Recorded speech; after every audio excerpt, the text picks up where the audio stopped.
Niger défend le projet et estime que c'est une alternative contre l'immigration clandestine. Et dans l'actualité internationale, RD Congo attaque contre des ambassades à Kinshasa. L'ONU inquiète pour les civils à Goma.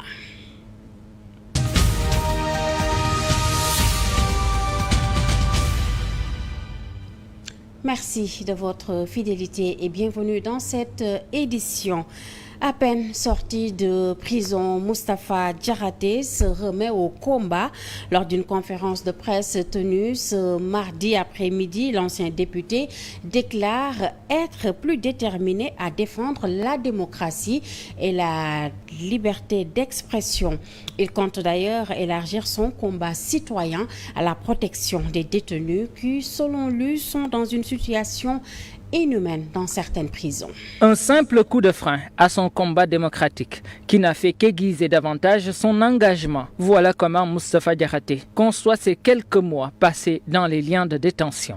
Évidemment, comme vous le savez, moi j'ai été accusé d'une manière fallacieuse parce que le mot alkou et le proverbe galou dof du terre, ça ne constitue pas une insulte. Et probablement, certainement, c'était une commande politique que les gens ont voulu exécuter. Mais si c'est pour me faire taire, c'est peine perdue. Tant que Dieu me donnera la vie, je la consacrerai à défendre la démocratie, le pluralisme et l'état de droit au Sénégal.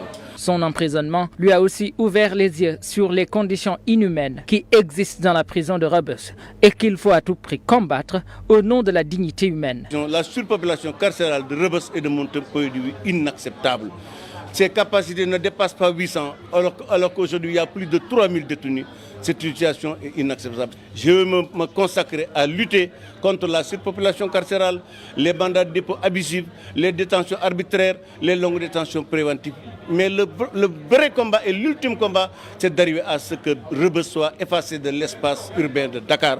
Parce que de mon point de vue, c'est un lieu de honte. Moustapha Diakhaté se découvre ainsi un nouvel élan de lutte citoyenne, tout en assurant que rien ne pourra réussir à le museler tant qu'il respire. Il compte aussi contester sa condamnation jusque devant les tribunaux étrangers au nom de la démocratie.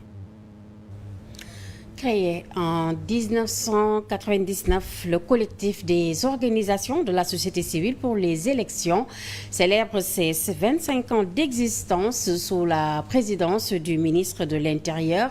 Les acteurs de la société civile ont célébré l'héritage des pionniers et montré par ailleurs l'engagement de ces organisations en faveur de la démocratie sénégalaise, notamment durant des moments de rude épreuve électorale.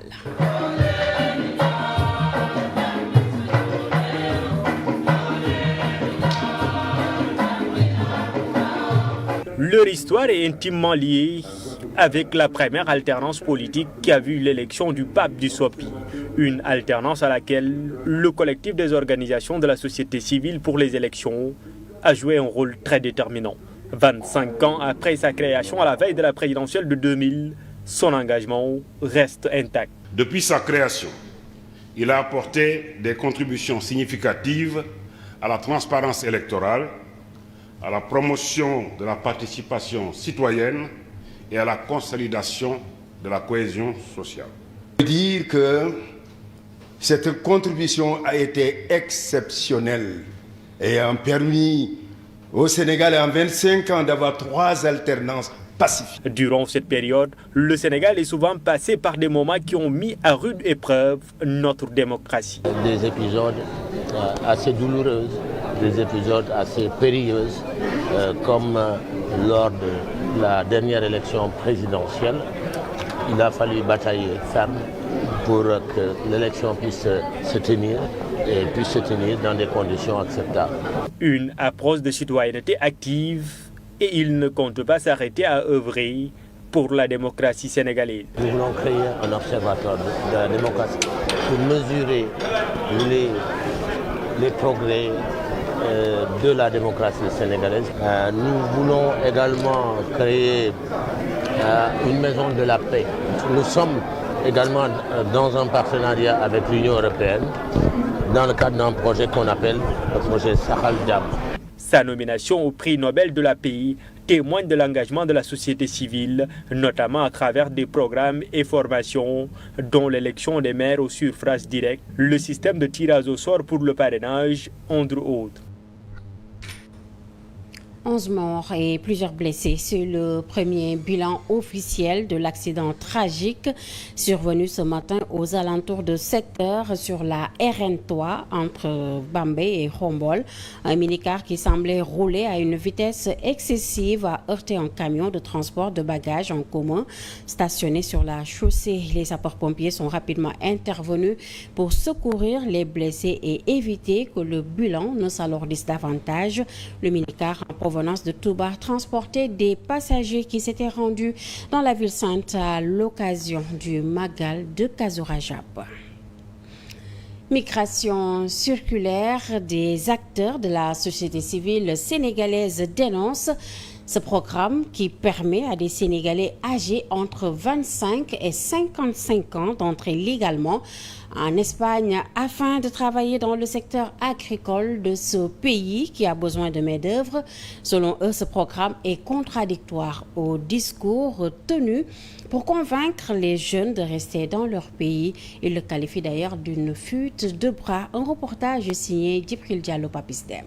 Des centaines de jeunes ont pris d'assaut les bureaux d'accueil, d'orientation et de suivi à Dakar ce lundi 27 janvier 2025.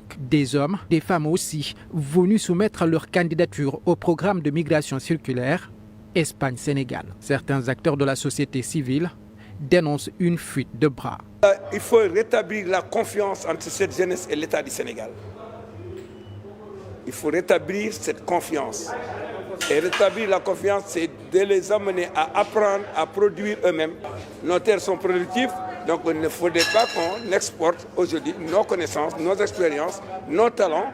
Ce n'est pas le moment. Cette migration circulaire est le résultat d'un partenariat signé entre Dakar et Madrid en août dernier lors d'une tournée africaine du Premier ministre espagnol. Mais la société civile dénonce un programme qui risque d'anéantir les efforts consentis pour retenir les jeunes dans les pays de départ. La Convention de la Valette, c'est les Sénégalais et d'autres pays comme le Sénégal qui ont engagé à retenir les jeunes dans les pays de départ. Mais cette proposition n'est pas la solution du problème. Il y a que s'il faut faire aujourd'hui la promotion de la main-d'œuvre agricole, autant récupérer Bot Sénégal 1050 hectares qui aujourd'hui peut produire plus de 5000 emplois. Le dépôt de dossiers se poursuit jusqu'à ce mercredi et vise les Sénégalais âgés de 25 à 55 ans. Les candidats doivent fournir divers documents tels qu'une copie de leur passeport et un casier judiciaire récent. Les candidats retenus auront des contrats de 3 mois renouvelables dans le secteur agricole espagnol. Mais après la grande affluence du premier jour, les autorités ont annoncé un dépôt exclusivement en ligne. Justement, à propos de cette migration circulaire entre le Sénégal et l'Espagne, des rumeurs sur de pénibles conditions de travail des migrants temporaires qui travaillent dans les champs espagnols circulent depuis quelque temps. Selon ces rumeurs, ils seraient exploités et traités comme des esclaves par les propriétaires de fermes agricoles. Une information démentie par le président de l'association des migrants circulaires qui refuse ces allégations qu'il qualifie de fausses visant à dissuader les jeunes désireux de bénéficier de ce programme mis en œuvre par les autorités sénégalaises et espagnoles pour lutter contre l'oisiveté. Ces scènes ont fait le tour de la toile. Des centaines de jeunes devant les tribunaux Zebaos pour tenter leur chance de bénéficier du programme de migration circulaire. Ces images émeuvent le président de l'association des migrants circulaires. Quand j'ai vu les images, vraiment, je me suis senti un esprit de désolation. Pourquoi? Parce que je vois que tous les jeunes veulent partir. Ce recrutement-là, ça concerne seulement les agriculteurs. Ça, c'est important de le savoir. Cheikh Oumane part chaque année en Espagne dans le cadre de ce programme. En 2008, il y avait beaucoup de gens qui étaient partis, mais malheureusement, ils ne sont pas revenus. Le projet, on a arrêté le projet jusqu'au 2019. En 2019, nous-mêmes, nous étions au nombre de 48, mais malheureusement, 18 sont revenus. Mais les 18 qui sont revenus, on s'est porté garant pour être les ambassadeurs de la migration circulaire. Il qualifie de fausses informations les rumeurs selon lesquelles les travailleurs saisonniers travaillent dans des conditions pénibles dans les champs espagnols. Tout ce travail-là, on a l'habitude de le faire ici au Sénégal. Et puisqu'on a l'habitude de le faire ici, ce n'est pas aussi des travaux qui sont pénibles. Le logement, on loge par chambre. Chaque chambre, il y a des chambres de 2 personnes, il y a des chambres à 3 personnes. Certaines entreprises diminuent la location, d'autres enlèvent, tu ne paies rien. On a une bonne couverture sanitaire et on cotise. On cotise aussi la retraite. Le voyage en vaut le coup d'après lui. Il gagne sa vie à travers ce programme. Pour lui, la migration circulaire est la seule et unique alternative face à l'immigration clandestine. Effectivement, l'État du Sénégal doit redoubler d'efforts même et aider les associations à mieux sensibiliser sur l'immigration circulaire. Il invite les autorités étatiques à assister davantage les travailleurs temporaires. À Kaolack, un CRD consacré à la dissémination du plan stratégique de la santé reproductive, maternelle, néonatale et infantile s'est tenu ce mardi à la gouvernance. Une rencontre qui a réuni le commandement territorial et l'ensemble des professionnels de la santé. L'essentiel du CRD ici avec Dr Aïssatou Baridiouf qui plaide pour la construction d'un hôpital de haut niveau dans la région de Kaolack. Alors, le bilan qu'on en tire, c'est que la région de Kaolack, quand même, a fait vraiment beaucoup d'efforts. Et ça s'est donc reflété sur les résultats, parce que nous avons noté qu'il y a eu une baisse de la mortalité maternelle entre 2013 et 2023. Donc la mortalité maternelle est passée de 378 à 176 pour 100 000 naissances vivantes.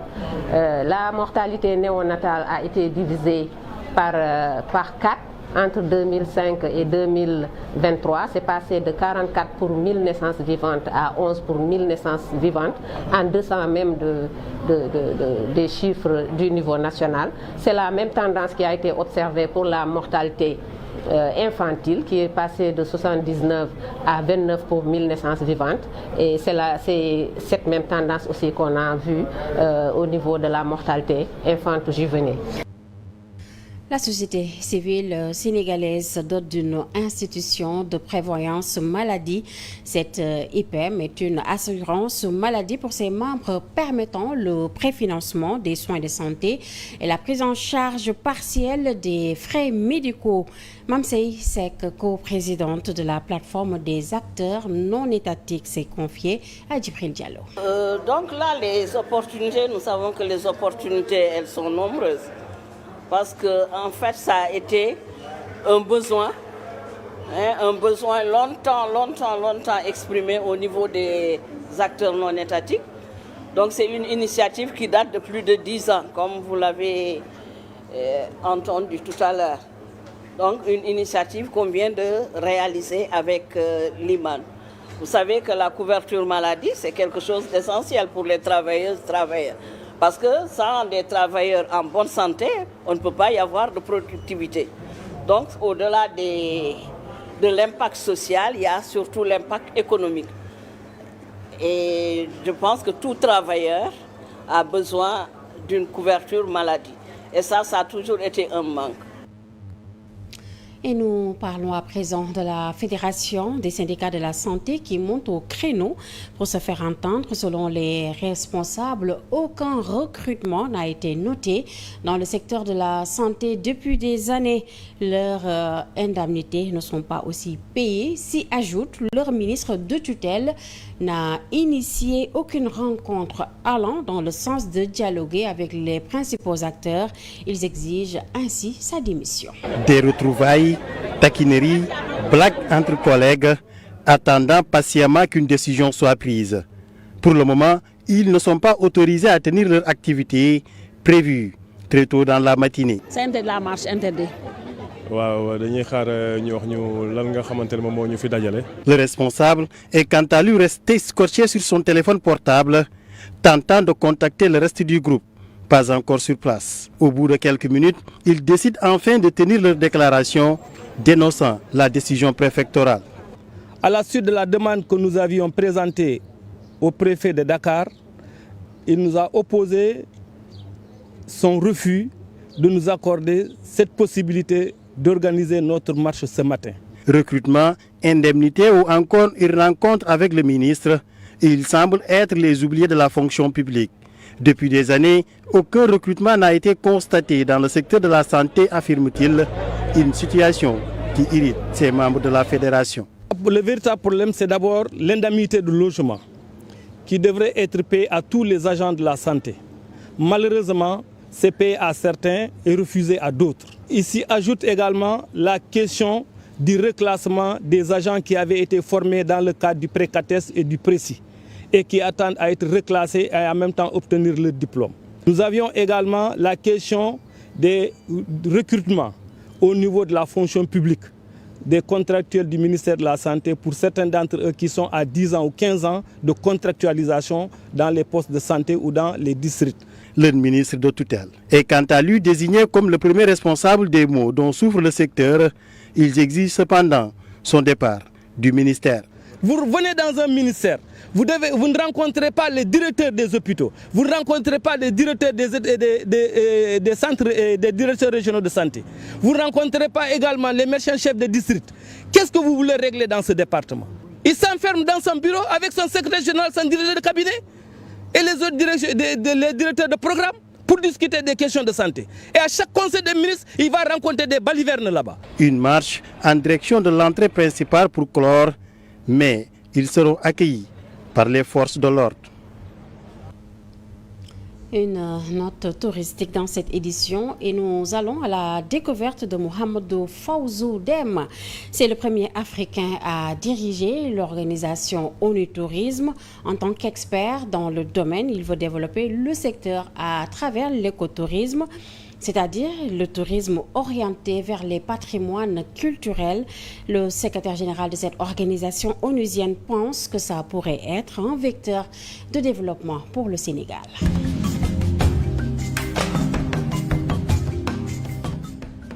Mohamedou Fawzou Dème veut entrer dans l'histoire du secteur du tourisme. Il est le premier Africain à siéger au poste de secrétaire général de l'organisation ONU Tourisme 50 ans après sa création. Mohamedou Fawzou Dème adhère à la volonté des nouvelles autorités. Il s'agit de faire du tourisme un vecteur de développement. Il faut une concertation pour que tous les acteurs de la chaîne de valeur puissent se retrouver autour d'une table et travailler sur la vision du chef de l'État. Il a donné des orientations sur le tourisme culturel, sur le tourisme durable, sur l'économie, sur l'écotourisme et développer l'écotourisme, disons. Dans un contexte où le tourisme mondial est en constante mutation, le Sénégal se distingue comme une destination de choix. Ainsi, il convient qu'il soit étendu, autrement dit, aller au-delà du tourisme des grandes villes. Le tourisme ne se limite pas à Dakar, à Saint-Louis et à Gorée, mais nous devons redéfinir les paramètres réels du tourisme bien de chez nous pour attirer davantage de touristes, de valorisation de notre culture qui ferait que les jeunes vont rester dans leur territoire et donc développer des compétences.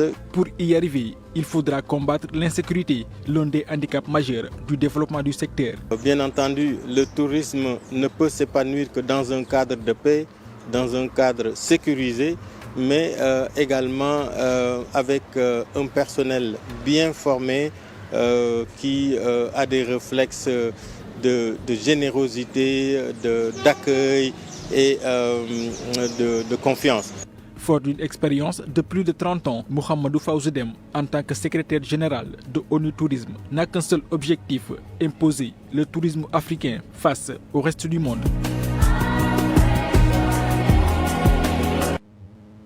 Merci Matar Barry du sport. L'ancien président de la Fédération sénégalaise de basket dénonce la façon dont a été scellé un partenariat de 2 ans avec l'équipementier français Majesté. Babatandian fustige la manière et aurait voulu une gestion plus transparente, non sans moins décrier plutôt la nomination. Comme l'a déclaré Maître Babacar Ndiaye, l'un de ses prédécesseurs, Baba Tandian, soulève plusieurs zones d'ombre. La question que moi je me suis posée, c'est pourquoi aller signer à l'étranger Et pourquoi avec Gorgui Sy Dieng? Qu'est-ce que Gorgui Sy Dieng, quel rôle il joue là-dedans? Autre point soulevé par l'ancien basketteur, l'élection du pivot de San Antonio, Gorgui Sy Dieng, au poste de premier vice-président de la Fédération sénégalaise de basket. Une décision illégale, dit-il. Aujourd'hui, Gorgui Sy Dieng a réussi un peu en fanfare son combat à l'étranger. Il a gagné de l'argent, c'est normal. S'il veut venir investir dans le basket sénégalais, dans son basket, dans le basket de son pays, oui, on n'y voit pas d'inconvénient. Mais le fait de le nommer à la tête du basket comme vice-président, c'est ça qui est illégal. Par contre, il y a des gens qui se tuent tous les jours ici dans ce basket-là. Donc je ne vois pas pourquoi ces gens sont mis de côté au profit de Gorgui Sy Dieng, qui ne vit pas au Sénégal et qui a une activité sportive. Quant à la situation actuelle que traverse le basket sénégalais, l'ancien homme fort de la fédération en parle avec un pincement au cœur. Tout va mal dans le basket sénégalais et c'est incroyable, seul le président de la fédération continue à pester pour dire que tout va bien, tout va bien. Bon, maintenant, moi j'aimerais bien qu'ils nous disent tout va bien, mais dans quel sens? Parce que ça fait 10 ans que le basket sénégalais va très mal. Et ça va aller jusqu'à quand? Baba Tandian espère que les autorités en place seront insufflées un vent nouveau pour que le basket sénégalais reprenne du poil de la bête. Hors de nos frontières, RD Congo, des manifestations ont éclaté aujourd'hui dans la capitale Kinshasa. Le tour d'horizon de l'actualité internationale avec Suzanne Diaye.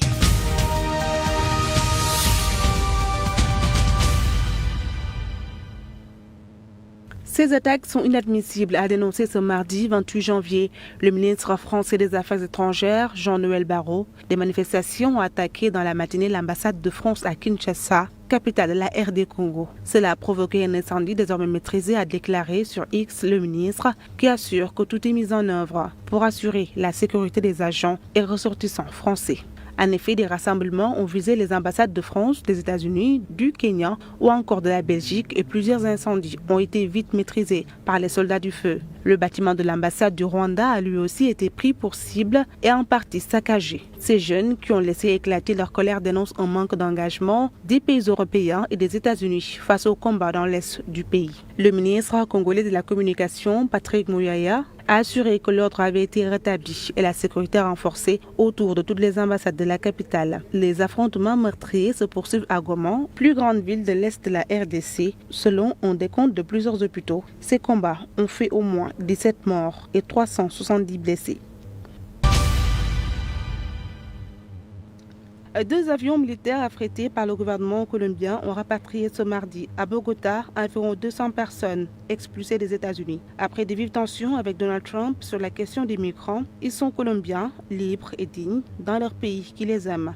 Un migrant n'est pas un délinquant, mais un être humain qui veut travailler, évoluer et vivre sa vie, a déclaré le président colombien. Les images diffusées par le gouvernement montrent les personnes expulsées, parmi elles plusieurs mineurs. À leur descente d'avion, beaucoup portent un masque sanitaire, mais aucun n'est menotté. Gustavo Petro, premier président de gauche de l'histoire de la Colombie, a refusé dimanche de permettre l'entrée de vols militaires américains transportant des expulsés colombiens, invoquant des préoccupations concernant la dignité des personnes à bord et notamment les conditions de leur transfert. Cela a déclenché